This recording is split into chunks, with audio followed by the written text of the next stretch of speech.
नमस्कार, मी रेणुका. बुलेटिनमध्ये तुमचं स्वागत. आणि बुलेटिनच्या सुरुवातीला आपण बघणार आहोत देशाला हादरवून सोडणारं ऑपरेशन लुटारू हे स्टिंग ऑपरेशन न्यूज 18 लोकमतनं जगासमोर आणलं आणि बोगस बायोडिझेलची विक्री करून माफियांकडून कोट्यवधींचा व्यवहार केला जात असल्याचं वास्तव आम्ही जनतेसमोर मांडलं. शासनाचा महसूल बुडवून माफियानं राज्यभरात बोगस बायोडिझेलचा राजरोसपणे कसा धंदा सुरू केलाय, या माफियांच्या धंद्याचं स्टिंग ऑपरेशन केल्यानंतर अखेर सरकारला जाग आली आहे. गृहराज्यमंत्री शंभूराज देसाई यांनी न्यूज 18 लोकमतच्या स्टिंग ऑपरेशनची प्रशंसा केली. इतकंच नाही तर डिझेल माफियांची पाळमुळं उखडून काढून कारवाई करण्याचं आश्वासन देखील देसाई यांनी दिलं. लातूरच्या जिल्हाधिकाऱ्यांनी देखील याची तातडीनं दखल घेत कारवाई करणार असल्याचं म्हटलंय. त्यामुळे आमच्या या स्टिंग ऑपरेशननंतर सरकार आता राज्यभरात बोगस बायोडिझेल माफियांवर कारवाई करत आहे. माफियांवर तातडीनं कारवाई केली तर शासनाचा कोट्यवधींचा महसूल वाचू शकेल. त्यामुळे ऑपरेशन लुटारू नंतर काय काय प्रतिक्रिया येतात त्या देखील आपण बघितल्या आणि कशा रीतीने आता कारवाईला सुरुवात झाली आहे याविषयीच्या बातम्या देखील आपण बघणार आहोत. आणि याच ऑपरेशन लुटारूच्या माध्यमातून या बोगस बायोडिझेलचा पर्दाफाश करण्यात आला. राज्यभरात बोगस बायोडिझेल विक्री करणाऱ्यांवर कारवाई केली जाते. आताची बातमी आपण बघतोय उस्मानाबादमधली, कारण महसूल विभागानं इथे आता कारवाई सुरू केली आहे. उमरगा इथल्या MIDC इथे आणि त्याचबरोबर इतर ठिकाणी बायोडिझेल विक्री होत असलेल्या अनेक भागांमध्ये प्रशासनानं धाडी टाकल्यात आणि या सगळ्या यंत्रणेचा आढावा घेऊन कायदेशीर नोटीस देणार असल्याचं उस्मानाबादचे जिल्हाधिकारी कौस्तुभ दिवेगावकर यांनी न्यूज 18 लोकमतशी बोलताना त्यांनी ही माहिती दिली. त्यामुळे बघतो बायोडिझेलच्या विक्री करणाऱ्यांवर आता कशा रीतीनं कारवाईला सुरुवात होतीये. या संदर्भातला जाब आम्ही विचारला होता आणि त्यावर आता कायदेशीर नोटीस काढणार असल्याचं देखील जिल्हाधिकाऱ्यांनी स्पष्ट केलंय. त्यामुळे ऑपरेशन लुटारूची प्रशासनानं दखल घेतली आहे. न्यूज 18 लोकमतनं राज्यातल्या डिझेल माफियांचा पर्दाफाश केला आणि डिझेलच्या भावानं उच्चांक गाठल्यानंतर बोगस बायोडिझेलच्या माध्यमातून माफियांनी राज्याच्या कानाकोपऱ्यात आपलं बस्तान कसं बसवलं हे आम्ही यातून दाखवलं. महाराष्ट्र कर्नाटक सीमेवरच्या उस्मानाबाद जिल्ह्यातल्या उमरगा परिसर या माफियांची राजधानी बनलाय. माफियांनी बिनबोभाटपणे गल्लोगल्ली याचे अड्डे उभारलेत. इथे कायद्याचं राज्य नाही असंच या माफिया राज सुरू आहे त्याच्यावरून स्पष्टपणे दिसतंय. त्याच्यामुळे अक्षरशः प्रशासनाची झोप उडवणारं असंच हे स्टिंग ऑपरेशन म्हणायला लागेल, कारण हजारो कोटींच्या घोटाळ्याचा याच्यातून पर्दाफाश होतोय.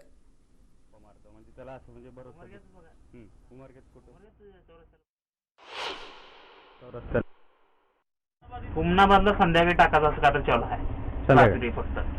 ते बी गाड्या लागून राहते तिथं संध्याकाळी असं चालू असं ऐकून आहे. काय खरं नाही. तुम्ही इथंच ह्याच एरियात सेंटर पॉईंट बघा कुठं असं नाही. बरं कोणाला तर दुसऱ्याला पाठवतो कुठं ते सांगा, म्हणजे त्याला वाटलं तर बाबा तिथं नाही दुसरीकडे जाऊन गप्पा मारतो, म्हणजे त्याला असं म्हणजे बरोबर. उमरग्यात कुठं चौरस्त्याला बघा कोणाला. चौरस्त्याला म्हणजे चौरस्त्याला म्हणजे कुठं असं आहे उमरग्याच्या अलीकडे माहिती का चौरस्ता. विचारा कोणाला तर मला विचारलं असंच विचारू का. आणि या संदर्भात आपण अधिक बोलणार आहोत. आमचे प्रतिनिधी बालाजी निर्फळ आता आपल्या सोबत आहेत. बालाजी, कालच या स्टिंग ऑपरेशनमध्ये आपल्याला माहिती आहे की कशा रीतीनं प्रशासनाला दखल घेणं भाग पडलेलं आहे. उमरगा आणि एकूणच उस्मानाबाद परिसरात याची किती मोठ्या प्रमाणात सध्या चर्चा आहे, पण त्याचबरोबर कशा रीतीनं तिथे देखील कारवाई करणं गरजेचं आहे, तिथली नेमकी परिस्थिती सध्या काय जाणवते.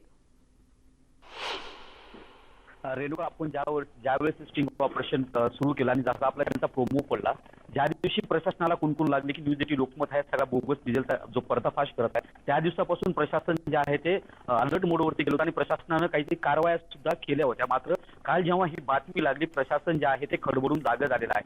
उमरगा परिसरातील आपण जे प्रामुख्याने जिथं स्टिंग केलं होतं, म्हणजे MIDC एरिया असेल, तुरोरी असेल किंवा इतर 6 ठिकाणी असेल, त्या ठिकाणी जे रात्री आहे महसूल प्रशासनाच्या कर्मचाऱ्यांनी धाडी मारल्या. मात्र या धाडीत प्रशासनाला काही सापडलेलं नाहीये. मात्र जेव्हा या संबंधी सगळं जिल्हाधिकारी सकाळी माझं बोलणं कौस्तुभ देवगावकर यांच्याशी झालं, त्यांनी असं सांगितलं की आम्ही या अगोदर कारवाईचे आदेश दिलेले आहेत.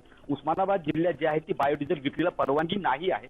मात्र हे सध्या बोगस पद्धतीने सगळं सुरू आहे आणि याच्यावर आमचं प्रशासन म्हणून लक्ष असणार आहे. इथून पुढे प्रशासन उमरगा बाबतीत जे आता जे आहे ते सविस्तर बैठक घेऊन त्यांना काही याच्या संबंधित जे दोषी असतील त्यांना नोटीस देण्याचा सुद्धा मानस जे आहे ते जिल्हाधिकाऱ्यांनी आपल्याला बोलून दाखवलेला आहे. एकूण सगळी परिस्थिती बघितली रेणुका, मोठा घोटाळा मोठा रॅकेट जे हे सगळं परिसरात चालत होतं आणि याचा डिझेल बायोडिझेलचा प्रामुख्याने विषय होता. त्यात लाखो रुपये हे जे कमवले जात होते, मात्र हे प्रशासनाला कुठं इतक्या दिवस लक्षात का आलं नाही, हा एक मोठा प्रश्न सध्या उपस्थित होता. तर आपल्यासोबत काही व्यापारी आहेत, काही वाहतूक करणारे लोक आहेत, आपण त्यांना विचारूया. मला व्यापारी म्हणून सांगा, आता बायोडिझेलचं सगळं हे प्रकरण आलं, तुम्ही कसं बघता? आता हे बायोडिझेल ज्या पद्धतीनं विक्री केलं जातं, डिझेलच्या किमती वाढल्यात, बायोडिझेलच्या हे पद्धतीने शासनाची फसवणूक केली जाते, व्यापारी म्हणून आपल्याला काय कुठलं फायद्याचं प्रश्न काय वाटतंय? हे तर चुकीचंच आहे की बायोडिझेल आपल्याकडे परवानगी नसताना वापरत आहेत आणि याच्यामुळे आपला महसूल खूप उडतो. त्याच्यामुळे आपले डिझेलचे भाव वाढले ती गोष्ट खरी आहे, पण लोक बी प्रामुख्याने की डिझेलचा भाव 110 108 पर्यंत गेलाय, त्याच्यामुळे बायोडिझेलकडे 70-75 रुपयाच्या 25-30 रुपये सरकारच्या अनुषंगाने लोक तिकडे बायोडिझेलकडे जातात. पण त्याच्यामुळे गाडीची पण हानी होती, आपल्या आर्थिक टॅक्सची हानी होती. हे करणं चुकीचंच आहे. जे आपल्या न्यूज चॅनलनी स्टिंग केलं ते खरंच उत्तम आहे आणि नाही विकलं पाहिजे बायोडिझेल. मला सांगा, तुम्ही वाहन चालक आहात, वाहन चालक म्हणून तुम्हाला काय वाटतं? आता बायोडिझेलचा रेट कमी आहे, डिझेलच्या बघितलं तर 100च्या पार 115 पर्यंत डिझेल पेट्रोल गेलेलं आहे. काय वाहन चालक म्हणून आपल्याला काय त्रास होतो, काय अपेक्षित आहे आपल्याला बायोडिझेल सगळा गोरधंदा बघता? हे जे जिल्ह्यामध्ये बायोडिझेल विक्री होते बेकायदेशीरपणे, हे मुळामध्ये बंद झालं पाहिजे. ह्या बायोडिझेलला गुणवत्ता आहे नाही ही खूप लांबची गोष्ट आहे, पण ही जी बायोडिझेल विक्री होते, हे जे पंप आहेत आपले शासनाचे अधिकृत असलेले HP वेगवेगळे पंप, ह्या पंपाच्या शेजारी काही लोक मोठे मोठे टेम्पो वाहन लावण्याच्या माध्यमातून कमी दराने लोकांना, वाहनधारकांना आवर्जून स्वतःहून विक्री करत आहेत किंवा हे आमचं बायोडिझेल घ्या, आणि लोकांची इच्छा नसताना जबरदस्तीनं हे बायोडिझेल विकलं जाते. आणि लोक ज्या पद्धतीनं हे डिझेलचे दर वाढले आहेत, आपल्या पंपावर जे डिझेल आहेत, HPची रिलायन्स जी कंपनीची मिळते डिझेल, ह्यांचे दर 100च्या पुढे गेलेले आहेत. त्याच्यामुळे हे दर सुद्धा शासनानं कुठेतरी आटोक्यात आणलं पाहिजे. आणि हे जे बायोडिझेल विक्री होत आहे, या विकणाऱ्या लोकांवर शासनाने कायदेशीर कारवाई केली पाहिजे आणि बंद केलं पाहिजे. शासनाने कारवाई केली पाहिजे असं सांगतात. मला सांगा, उमरगा हा आपला कर्नाटक असेल, आंध्र प्रदेश असेल, हा सीमावर्ती भागाचा एरिया येतो. नेहमीच उमरगा अशा 2 नंबर धंद्यासाठी चर्चेत असतो आणि आताही प्रकरण जर बघितलं बायोडिझेलचं, तर तिथंच बायोडिझेल मोठ्या प्रमाणात विकलं जातं. एकूण काय वाटतं, कशा प्रकारे प्रशासनाने याच्यावरती कारवाई करावी, काय वाटतं? की आंध्र आणि कर्नाटक याचे सीमे उमरगा शहर येते, त्यामुळे इथं 2 नंबरचे धंदे फार सरसपणे चालू असतात. ते बायोडिझेलचं नवीन प्रकरण आपण आता काढलं, ते खूप दिवसापासून या ठिकाणी चालू आहे. लाखो रुपयांची उलाढाल दररोज या ठिकाणी केली जाते, परंतु शासनाला याची किंचितही कल्पना आली नाही किंवा अधिकाऱ्यांना आली नाही. त्याच्यामुळे या लोकांवर कार्यवाही होणं तात्काळ गरजेचं आहे. आणि हे बायोडिझेलच्या नावाखाली जे रॅकेट चाललेत, इथले खरे चेहरे समोर आणणं हे प्रशासनाचं काम आहे. एकूण जर बघितलं रेणुका, बायोडिझेलचं रॅकेट आपण उघडं केलं, मात्र आता याच्यावर कारवाई करण्यासाठी पोलिसांनीही, पोलिसाबरोबर महसूल प्रशासनाची ही जबाबदारी आहे. मात्र पोलीस आणि महसूल प्रशासन यांच्यात एक वाक्यता तरी आतापर्यंत आपल्याला दिसून आलेली नाहीये. मग आता ही कारवाई ज्या पद्धतीनं हे आपल्या बातमीनंतर जे रॅकेट उघड केल्यानंतर ही कारवाई महसूल प्रशासन किंवा दाखवते किंवा पोलीस प्रशासन दाखवतंय, ही खरीच कारवाई वस्तुस्थिती नुसारच करणार आहेत का, आणि खरंच बायोडिझेल पंप बंद करणार आहेत का? आणि हे जोपर्यंत बंद करत नाही तोपर्यंत आपण याचा पाठपुरावा करू. याच्यातले समोर खरे चेहरे जे कोण आहे, जोपर्यंत उघडे पडत नाही तोपर्यंत आपण याचा पाठपुरावा निश्चितच करत राहणार आहोत. रेणुका, परिस्थिती आणि तिथल्या व्यापाऱ्यांची देखील आता बालाजी बातचीत करत होते आणि तिथली परिस्थिती काय आहे याविषयी आपल्याला माहिती देत होते. एकूणच पेट्रोल आणि डिझेलच्या दरांना उच्चांक गाठलेला आहे आणि त्या दरम्यान म्हणजे या संदर्भातली बायोडिझेल संदर्भातली पुढची बातमी आपण बघणार आहोत नगरमधली, कारण खुलेआम रस्त्यावरच डिझेलची तस्करी होत असल्याचं समोर आलं आहे. वापरायला बंदी असलेलं केमिकलयुक्त डिझेल किंवा बायोडिझेल DLT विकलं जात असल्याची चर्चा नेहमीच होते. 78 रुपये प्रति लिटर दरानं डिझेल ट्रक चालकांना विकलं जात आहे. या तस्करीमुळे शासनाचा मोठा महसूल बुडतोय आणि जिल्ह्यात डिझेल तस्करीचं रॅकेट सक्रिय असल्याची बाब अहमदनगरमधूनही समोर येते. नगरमधल्या नगर सोलापूर रस्त्यावर तस्कर टँकरमधून थेट वाहनांमध्ये डिझेल भरतात. विशेष म्हणजे वाहन चालकांना एक पावती याबाबतची दिली जाते आणि त्यावर 78 रुपये लिटर असा दरही दिसतो. नगरमध्ये खुलेआम ही विक्री सुरू आहे.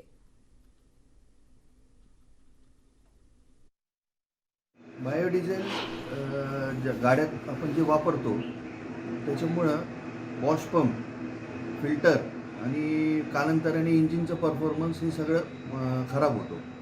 आणि बायोडिझेल जर गाडीत सापडला, ज्या कंपनीची वॉरंटी असेल ती वॉरंटी रिजेक्ट होती, कारण बायोडिझेल हा अलाउडच नाही आहे गाडीत वापरायला. आणि BS6च्या ज्या नवीन गाड्या आहेत त्याच्यात तर बायोडिझेल वापरायला पण नाही पाहिजे. आणि मी एक पंप चालक असल्यामुळेही हा बायोडिझेल जो आहे हा लो ग्रेड असल्यामुळं हे वेगवेगळे मार्ग लोक शोधतात स्वस्त इंधनसाठी, पण त्याच्याने गव्हर्नमेंटचं पण लॉस होतो, प्लस तुमच्या गाड्याही खराब होतात. एक 5 दिवसापूर्वी अहमदनगरच्या पुरवठा विभाग आणि पोलिसांनी याच ठिकाणी छापा टाकून बायोडिझेल जप्त केलं होतं. त्यामध्ये जवळपास 60,000 लिटर बायोडिझेल या ठिकाणी जप्त केलं होतं. या ठिकाणी आपण पाहू शकतो की या ठिकाणी अण्णा नावाचा एक धाबा आहे. त्या धाब्यावरती हा एक बोर्ड फाडलेला गेला आहे. त्या बोर्डवर क्लिअर कट त्या भाषेमध्ये लिहिलं होतं की या ठिकाणी बायोडिझेल मिळेल म्हणून. पण अशा प्रकारे बिनधास्तपणे हे बायोडिझेल विक्री जाते. नगरमध्ये जवळपास 5 ते 6 ठिकाणी याचा विक्री होते. जवळपास हे ठिकाण आहे MIDC मध्ये आहे, किंवा आपण ज्या लोकांशी बोललो की त्या अहमदनगरच्या MIDC असो, प्रामुख्याने तोपखाना, कोतवाली आणि तालुका पोलीस स्टेशनच्या हद्दीमध्ये मोठ्या प्रमाणावरती हे बायोडिझेल विकलं जातं. MIDC मध्ये पाहायला गेलं तर जवळपास 30% डिझेलची विक्री कमी आलेली आहे या बायोडिझेलमुळं. ह्यामुळं ही कारवाई जी होते या कारवाईमध्ये आरोपींना वाचवलं जातं असा आरोप होत आहे. कारण जे कारवाई होते त्यामध्ये फक्त ते पंटर लोक आहेत किंवा स्थानिक ते कामगार आहेत त्यांच्यावरती होते, परंतु मेन सूत्रधार जे आहेत यांच्यावर कधीही कारवाई होताना दिसत नाही. या सगळ्या प्रकरणावरती जेव्हा आम्ही पोलीस स्टेशन किंवा पुरवठा अधिकाऱ्यांच्याशी बोललो त्यावेळेस त्यांनी या सगळ्या प्रकरणावरती वरिष्ठांचे आदेश आहे आम्हाला बोलायचं नाही, त्यामुळे याच्यावर प्रतिक्रिया देण्यास नकार दिला आहे. परंतु एकंदरीत या सगळ्या प्रकरणांक पुरवठा विभाग आणि पोलीस याच्याकडे कानाडोळा करता हे मात्र नक्की.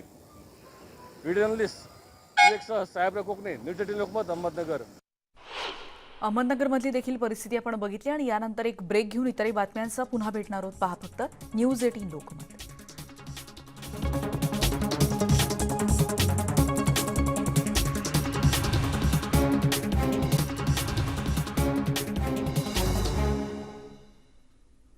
एका दिवसात यशाच्या शिखराला गवसणी घालता येत नाही, पण प्रामाणिकपणाने चिकाटी असेल तर एक दिवस यश नक्की मिळतं. देशात दूधक्रांती आणणारे अमूलचा प्रवास गुजरातच्या केवळ 2 गावांमधून सुरू झाला आणि आज हाच अमूल ब्रँड 75 वर्षांचा झालाय आणि भारतीय स्वातंत्र्याच्या अमृत महोत्सवासोबतच त्याच्याही अमृत महोत्सवाचा आनंदोत्सव साजरा होतोय. अमूलच्या यशाचा सुवर्ण इतिहास नेमका कसा लिहिला गेला एका रिपोर्टमधून आपण बघणार आहोत.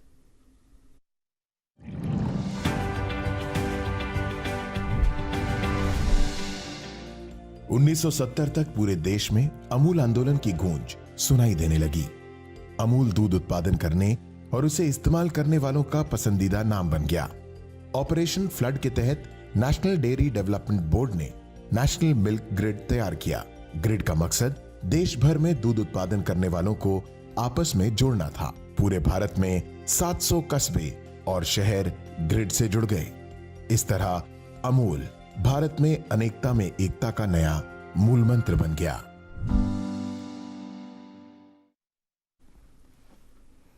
गरिबी आणि शिक्षणाचा अभाव असल्यामुळे औरंगाबादचे संतोष खैत्रे विविध आजारांचा सामना करत होते आणि कुटुंबाचा गाडा चालवण्यासाठी ते वडिलांसोबत साफसफाईचं कामही करत होते. सफाई करताना ते स्वतःच्या सुरक्षेबद्दल तेवढे लक्ष देत नव्हते, पण वर्ल्ड टॉयलेट कॉलेजची माहिती घेतल्यानंतर त्यांना स्वतःच्या सुरक्षेची माहिती मिळाली आणि महत्त्व कळलं आणि त्यानंतर संतोष यांचं जीवन बदलून गेलं. संतोष यांच्यासह अनेक सफाई कामगारांच्या जीवनात बदल कसा घडला एका स्पेशल रिपोर्टच्या माध्यमातून आपण बघणार आहोत.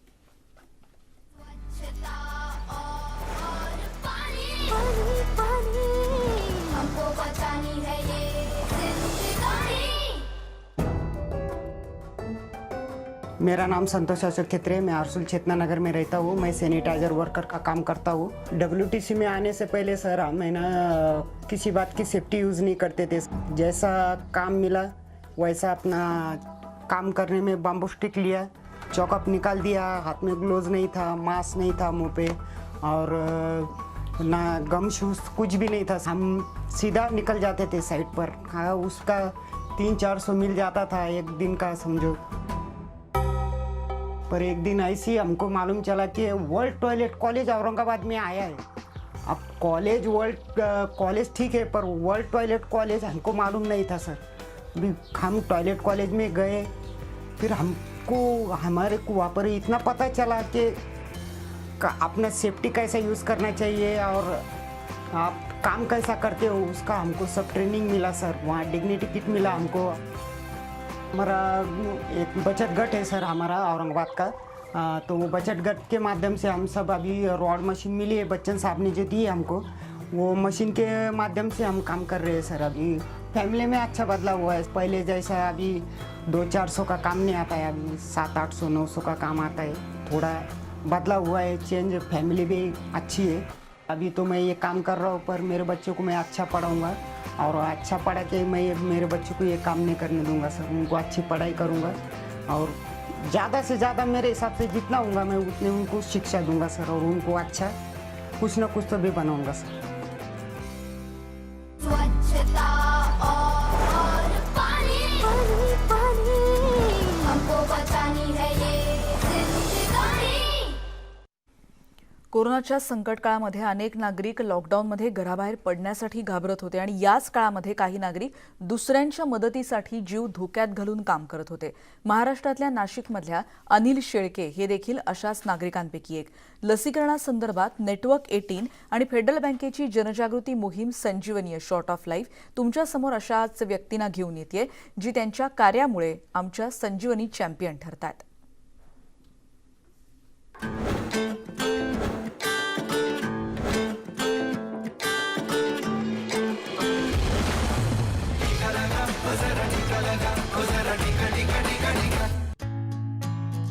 भाभी जो लोग हाथ पे काम करते हैं, मोल मजूरी करके, उनके घर में 5-5, 6-6 आदमी रहते थे। लेकिन कोरोना पीरियड में उनका सब लॉकडाउन होने की वजह से वो घर पे बैठने लगे, तो खाना पीना उनका मुश्किल हो गया। जब गांव का हालत देखा मैंने, तो फिर मेरे को ऐसा लगा कि गांव में अभी बीमारी तो बहुत बड़ी, कोई किसके पास जा नहीं रहा है, तो फिर मेरे को कुछ तो करना पड़ेगा, निकलना पड़ेगा। मैं सुबह निकल के उनके लिए जो भी फ़ोन आता था उनके पास जाता था, उनको जो ज़रूरत है मेरे हिसाब से मैं उतना करता था।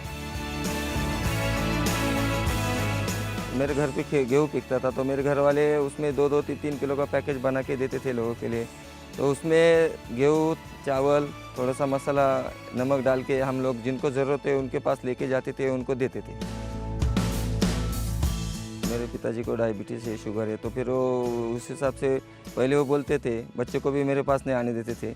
मेरे लिए एक जगह उन्होंने दी थी, उधर ही मैं बैठता था। मेरे हिसाब से उधर ही मेरा खाना, मेरा उधर ही सब होता था, फिर मेरे काम के लिए निकल पड़ता। तो अगर कोई पेशेंट बीमार हुआ है तो उसको कौन सी ट्रीटमेंट देना चाहिए, मेरे को थोड़ा सा समझाते थे, ऐसा नहीं ऐसा करने का हिसाब से मैं पेशेंट को एडमिट करता था।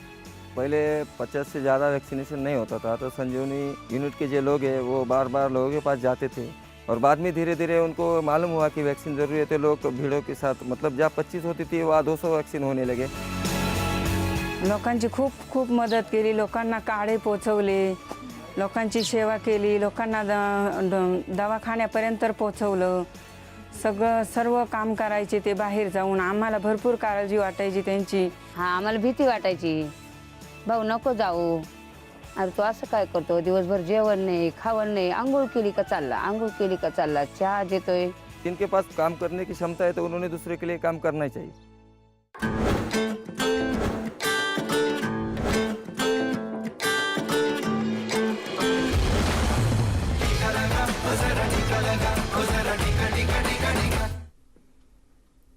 आणि संजीवनी चॅम्पियनमधल्या या स्पेशल रिपोर्टनंतर आपण यापुढे बघणार आहोत, सॅनिटायझर हानिकारक आहेत का, किंवा लसी तुमच्या DNA मध्ये बदल करतात का, लसीकरण झाल्यानंतर तुम्हाला कोरोनाची लागण होऊ शकते का, असे अनेक प्रश्न तुमच्याही मनात असतील। पण एका जागेवर तुमच्या सगळ्या प्रश्नांची उत्तरं आता मिळणार आहेत, आणि ती जागा म्हणजे तुमचा फोन।